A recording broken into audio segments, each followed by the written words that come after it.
সবুজায়ন ও সৌন্দর্য বৃদ্ধির লক্ষ্য নিয়ে শ্রীমতী নদীর প্রতিমা নিরঞ্জন ঘাট চত্বরে বৃক্ষরোপণ করল কালিয়াগঞ্জ পৌরসভা। বৃহস্পতিবার বিকেলে এই বৃক্ষরোপণ কর্মসূচির সূচনা করেন পুরপ্রধান রামনিবাস সাহা। উপস্থিত ছিলেন বসন্ত রায়, মনোজ সরকার ও রথীন্দ্রনাথ গুহের মতো পুর কাউন্সিলর এবং পুরসভার মহিলা সংঘের সদস্যরা। কালিয়াগঞ্জ থানার উল্টো প্রান্তে শ্রীমতী নদীর পাড়ে পুরসভার নিজস্ব প্রতিমা নিরঞ্জন ঘাট সংস্কার ও সম্প্রসারণের কাজ চলছে। পুরপ্রধান রামনিবাস সাহা বলেন, শহরে উন্নয়ন এবং নদীর ঘাট সম্প্রসারের জন্য বেশ কিছু গাছ কাটা পড়েছিল।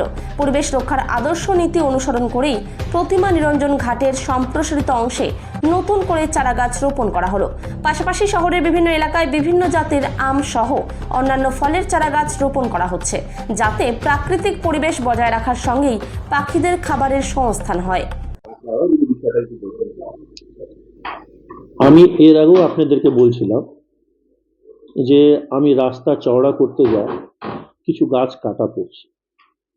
আপনাদেরকে কথা দিচ্ছিলাম যে আমি একটা গাছের বদলে 10টা গাছ লাগাবো। সেই জায়গায় আমার মনে হয় 20টা 25টা হয়ে যাচ্ছে। আমার টার্গেট আছে এই 2025-এর মধ্যে 1000-এর উপরে গাছ লাগানো। ইতিমধ্যে আমার মোটামুটি 500 গাছ লাগানো হয়ে গেছে অলরেডি। আরো 500 গাছ লাগানোর আমি জায়গা দেখছি, আমি লাগাবো গাছ। আমি এর আগে যেটা বলছি, কথা দিয়েছিলাম, কথা রাখার চেষ্টা করি। আজকে আমাদের পৌরসভার স্টাফ আছে, কিছু সিডিএস এর স্টাফ আছে, আমাদের কাউন্সিলর, আমাদের পৌরসভার স্টাফ এবং সাধারণ মানুষকে নিয়ে সবাই মিলে, মহিলা পুরুষ সবাই মিলে আজকে বিসর্জন ঘাটে কিছু গাছ লাগানো হবে।